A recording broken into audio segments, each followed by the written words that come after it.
نوائے ضیاء کے ساتھ پروفیسر ضیاء کسی بھی ملک میں جو سب سے بنیادی قانون کہلاتا ہے اور جو سب سے اہم قانون تصور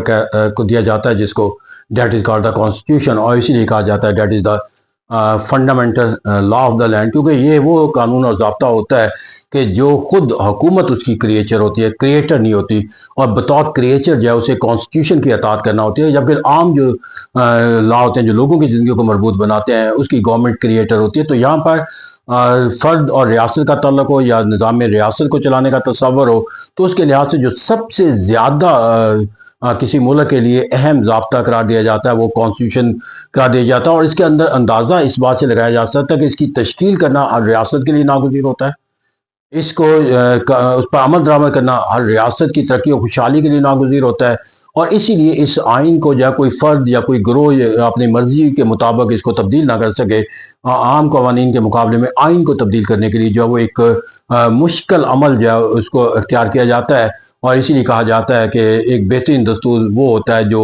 کہ ایک ریجڈ کانسٹیٹیوشن ہو، کیونکہ یہاں پر لوگوں اور فرد اور ریاست کا جو باہمی تعلق ہے وہاں پر جا کر جو ہے وہ ریاست کی مختلف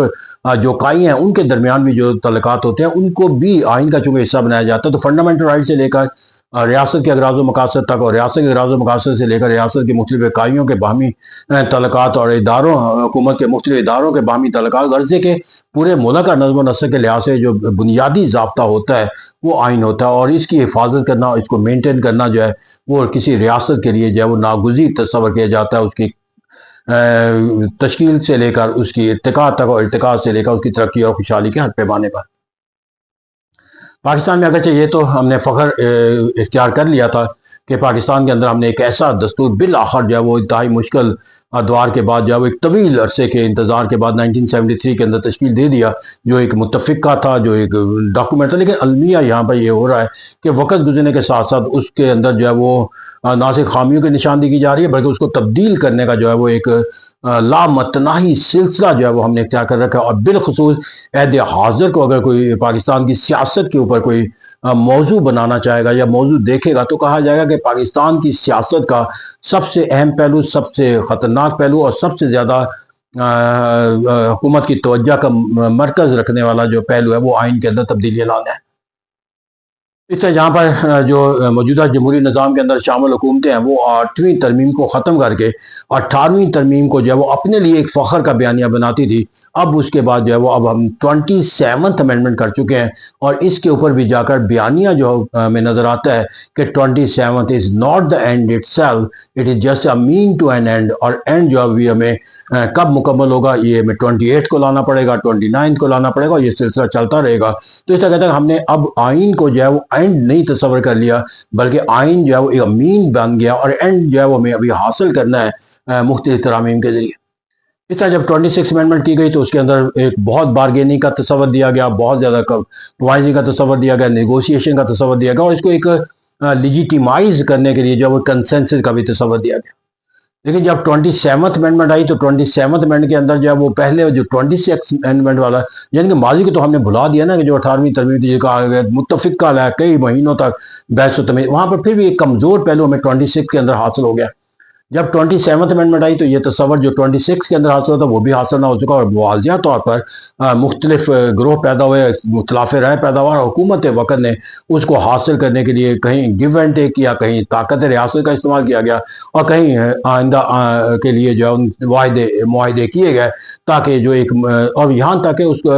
مختلف قوتوں کے ساتھ وعدے معاہدے کے ساتھ کچھ ایسے ووٹ بھی حاصل کیے گئے جس کو ایک جمہوری نظام کے اندر جو ہے وہ بارگیننگ کا نام دیا جاتا ہے، جس کو ہارس ٹریڈنگ کا نام دیا جاتا ہے، وہ بھی حاصل کیا گیا۔ تو اس کے بعد جو ہے جو ایک 27 بنی تو محاذ رائی کا تصور بھی قائم رہا، اس کی جو لیجیٹیمیسی ہے وہ بھی کویسچنیبل رہی، اور اس کے درمیان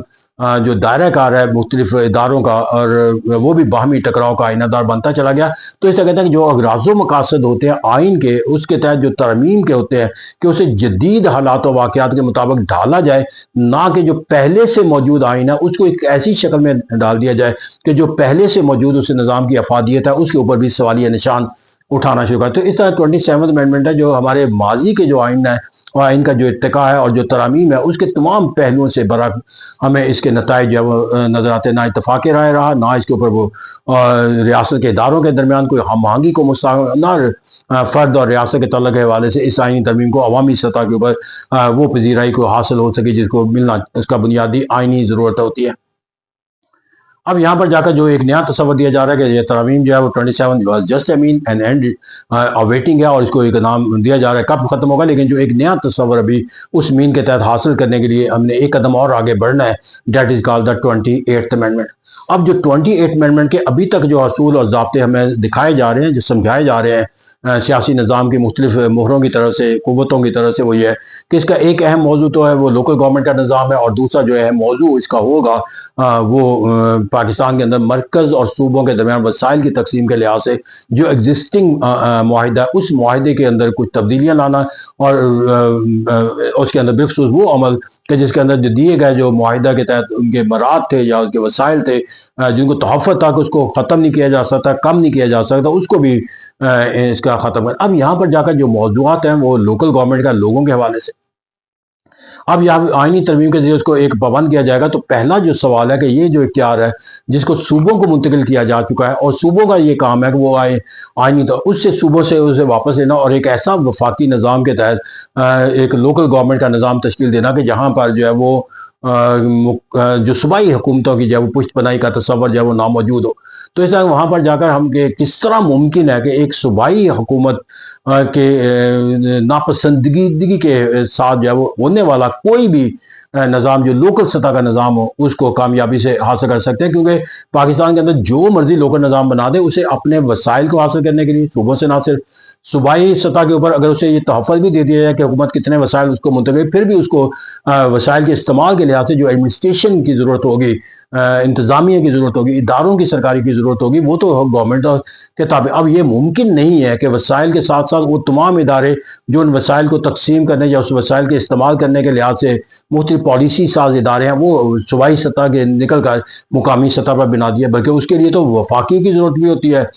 صوبوں کی بھی ضرورت ہے۔ مثال کے طور پر ایک ریلوے شہر کے اندر ریلوے لائن بچھانے کے لیے وفاق سے پیسے چاہیے، صوبوں سے جو ہے اسے علاقے کے اندر کام کرنے کی اجازت چاہیے، اور مختلف محکموں کے ساتھ جو ہے سرگرمیوں کو مربوط کرنا چاہیے۔ تو اس کا کہتے ہیں یہ ایک جو سرگرمی ہوتی ہے چاہے وہ مقامی سطح کی سرگرمی ہو، اس میں بہت سے تو ایک ایسا نظام جس کی تشکیل کے اختیار جو ہے وہ صوبوں کو دیا گیا ہے، اور اس بنیاد پہ دیا گیا تھا کہ اس کا جو مرکز و محور جب صوبے ہوں گے تو وہ اپنی سوچ اور فکر اپنے تقاضوں کے مطابق جو ہے وہ حال اس کا تلاش کریں گے، وہ اختیار کریں گے۔ اب یہاں پر جو دوسرا تصور اس کے اندر دیا جاتا ہے کہ اختیارات تو مرکز، پھر دوسرا جو تعلق ہے کہ مرکز سے جو وسائل صوبوں کو ملتے ہیں اس کو تبدیل کر دیا جائے، فارمولہ بھی تبدیل کر دیا جائے، جو تحفظ ہے اس کو بھی۔ اب یہاں پر جا کر پھر بنیادی سوال یہ ہوتا ہے کہ جب یہ کہا جاتا تھا کہ یہ عمل جو ہے وہ صوبائی خود مختاری جو ہے پاکستان کا جو المیہ ہے اس المیہ کا حل جو ہے وہ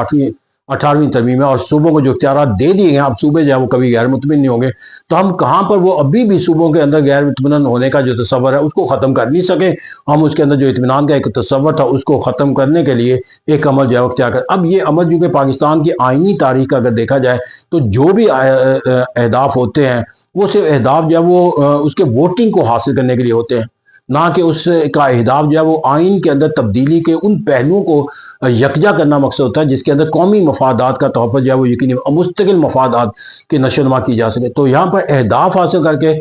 کوئی بھی ترمیم کرنا جو ہے وہ ممکن بنا لیا جاتا ہے۔ تو یہاں پر المیہ یہ ہے کہ اگر یہی عمل ہم نے کامیابی سے طے کر لیا کہ جس طرح کی سوچ اور فکر کے تحت 28ویں ترمیم کی جا رہی ہے، اور جس کے تحت 27 ایک ایسی سیاسی قوت جس کے پاس اپنی حکومت بنانے کی سمپل میجورٹی نہ ہو، جس کو ایک کولیشن پارٹنر کی ضرورت ہو، اور پھر وہ یہاں پر جا کر جو ہے وہ ایک ایسی سیاسی جماعت کی بھی اسے تعاون کی ضرورت ہو جہاں پر جو وہ حکومت میں شامل ہو لیکن اس کے ووٹ جو ہے وہ آپ کے لیے ضروری ہو، پھر ایک اپوزیشن ایسی موجود ہو جس کے ساتھ پارٹی کا سمبل نہ ہونا جو ہے وہ اس کے لیے ایک المیہ قرار دیا جاتا ہو، وہاں پر اس کے جو اراکین ہے اس کو آزاد قرار دے کر جو ہے وہ نظام کے اندر بہت سے سوالیہ نشان اٹھائے جا رہے ہو، اور وہاں ان کی قیادت پر بندے سلاسل ہو۔ تو ایک ایسی اپوزیشن جو ہر لحاظ سے اپنے آپ کو وکٹم تصور کرتی ہو، اس کے نتیجے کے اندر جو ہے اس کی سپورٹ کے بغیر جو اس کی سوچ اور فکر کو حاصل کیے بغیر اگر کوئی ترمیم حاصل بھی کر لی جائے گی تو المیہ یہاں پر یہ ہوگا کہ اس کو کیسے اس عمل کی طرح پیش کیا جا سکے گا کہ جو عمل آئینی عمل کہلاتا ہے۔ میرے نزدیک بطور پولیٹیکل سائنٹسٹ جو ہے وہ ایک آئینی عمل اس عمل کو کہتے ہیں کہ جس کے اندر ریاست کے اندر رہنے والی تمام سیاسی قوتیں اور تمام لوگ جو ہیں اس پر راضی ہو جائے، کیونکہ دراصل یہی براڈر کانٹیکٹ ہوتا ہے، سوشل کانٹیکٹ، جس کی بنیاد پر ریاست کا نظام، فرد اور ریاست کا باہمی تعلق تشکیل دیا جاتا ہے۔ اور یہ عمل اس وقت تک حاصل نہیں کیا جا سکتا محض جو ہے وہ پارلیمنٹ کی عددی قوت کے بنیاد کے اوپر، اور وہ عددی قوت بھی وہ ان ماخذوں سے، ان طریقہ کار سے جو پاکستان کے مروجہ ماخذ قرار، طریقہ کار قرار پاتے ہیں، وہ ایک ایسے عمل کی بنیاد رکھ سکتا ہے کہ جہاں پر سوشل کانٹیکٹس کے اوپر جو ہے وہ بہت سے سوالیہ نشان، اور وہ آئین جو متفقہ آئین تھا، جو پاکستان کی سب سے بنیاد مضبوط قرار دیا جاتا تھا، اور جس کی بنیاد پر کہا جاتا کہ پاکستان کو آئندہ کبھی کسی خطرے اور خدشے کا سامنا نہیں کرنا پڑے گا، بالخصوص ریاست کے باہمی اداروں کے ٹکراؤ کے حوالے سے، یا مرکز اور صوبوں کی اکائیوں کے لحاظ سے، اور فرد کو ان کے بنیادی حقوق کے تحفظ کے لحاظ سے، یہ تمام پہلو جو ہے وہ ایک مرتبہ پھر ہمارے لیے بحث کا موضوع بن جائیں گے۔ اور المیہ یہی ہے کہ ہم جب کسی موضوع بحث بن جاتا ہے تو پھر ہم اس موضوع بحث کے اندر ایسے عمل کا حصہ بن جاتے ہیں جو ریاست کی وحدت اور مفادات کے لیے خطرناک نتائج پیدا کر سکتے ہیں۔ یہاں پر جو بھی عمل ہمیں اختیار کرنا ہے، وہاں پر یہ کہا جا رہا ہے کہ جو صوبائی تعلقات ہیں اس کو طاقت دے کر ہم ملک کا نظام اختیار کریں گے، تو میرا میں اس میں کوئی دو رائے نہیں ہے کہ جتنا زیادہ علاقائی طور پر حکومتیں مضبوط ہوتی ہیں، لیکن علاقائی حکومتوں کو مضبوط کرنا جو ہے وہ ہر صوبائی حکومت کی ذمہ داری ہونی چاہیے، اور صوبائی حکومت کا اختیار ہونا چاہیے، کیونکہ بہرکیف اس صوبائی حکومت نے بھی تو لوگوں سے ووٹ لینے ہیں۔ اگر وہ لوگوں سے کوئی نظام جو ہے وہ ایسا نہیں دے سکتی جو لوگوں کے مفاد تو لوگ از خود ان کے لیے جو ہے وہ ڈیلیورنس ووٹ کے لحاظ سے نہیں کریں گے۔ تو جب وہ کمزور ہوں گی تو میرے نزدیک جو ہے وہ سیاسی جماعتوں اور سیاسی قوتوں کے اندر وہ سوچ اور فکر پیدا ہونی چاہیے کہ جہاں پر وہ یہ محسوس کرے کہ جب تک لوگوں کے مفادات کا تحفظ نہیں ہوتا، اس وقت تک ہم لوگوں کے اندر سے وہ طاقت حاصل نہیں کر سکتے جو انہیں حکومت بنانے کا موقع فراہم کرتی ہے۔ اور یہی سوچ کی تبدیلی ہے جو پورے نظام کو تبدیل کر سکتا ہے، محض جو ہے وہ آئینی ترامیم کے ذریعے یا آئینی ضابطوں کو تبدیل کر کے ہم کسی نئے مقامی حکومتوں کا نظام قائم کر کے۔ ہاؤ اٹ از پاسبل کہ پنجاب کے بھی حالات وہی ہیں، سندھ کے بھی حالات وہی ہیں، بلوچستان کے بھی وہی ہیں، اور وہاں پر جو ہے پھر یہاں پر جو ہے کہ جب ایک آئینی نظام وفاق کی سطح سے مسلط کیا جائے گا تو کیا ضمانت ہے کہ مرکز کے اندر بھی حکومت وہی ہوگی، صوبوں کے اندر بھی وہی حکومت ہوگی، اور یہ پھر اس بات کی کیا ضمانت ہے کہ جو صوبوں کی حکومت ہوگی اسی پارٹی کی مقامی سطح پر بھی حکومت ہوگی۔ تو جب حکومتوں کا ٹکراؤ ہوتا ہے تو پھر ملک آگے نہیں بڑھتا بلکہ انتہائی مشکل دور سے گزر جاتا ہے، اور مقامی حکومت ہوتی ہے، اس کا مطلب اس کا قانون بنانے کا اختیار بھی ہوگا، نافذ کرنے کا اختیار بھی ہوگا، اور اس کو سزا دینے کا اختیار ہوگا۔ وہ اپنے اگر دائرۂ کار کے اندر یہ فیصلہ کر لے کوئی ایک ایسی حکومت جو کہ مقامی حکومت اور اس کے صوبائی حکومت کے ساتھ تعلقات جو ہے وہ مختلف جوہتوں پر مشتمل ہے، تو وہ پھر تمام عمل کو جو ہے وہ ایسے اختیار کر سکتے، قانون سازی کا ضابطہ ایسا بنا سکتی ہے، نافذ کرنے کا طریقہ وہ اختیار کر سکتے ہیں۔ تو مرکزی حکومت ایک مکمل حکومت ہوتی ہے جس کو قانون بنانے کا اختیار، نافذ کرنے کا اختیار اور سزا دینے کا اختیار حاصل ہوتا ہے۔ تو ایسی حکومت کو تشکیل دینا جو ہے وہ ضروری ہے کہ جس طرح جسم کا ہے، اگر کوئی ایک عضو بیمار ہو جائے تو پورا جسم بیمار ہو جاتا ہے۔ تو ریاست کا جو نظام ہے اگر وہ ٹرائی اینگولر شیپ کے اندر ہم نے بنانا ہے، وفاقی حکومت، صوبائی حکومت اور مقامی حکومت، تو اس کے لیے سب سے جو ضروری پہلو ہے کہ ان کے درمیان ہم آہنگی اور انٹیگریشن کا ہونا ضروری ہے، تب بھی ہم ریاست کا نظام جو ایک باڈی کے طور پر کام کرتا ہے، اس کے تمام آرگن اگر تندرست ہوں گے، باہم مربوط ہوں گے، ایک دوسرے کے لیے اپنا کردار ادا کرنا اپنا فریضہ سمجھیں گے، then we will have a system of government in Pakistan that will ensure the better future of the people at the local level, at the provincial level and the national level. Let's hope we will think so many times before engaging in the 28th amendment. Thank you very much.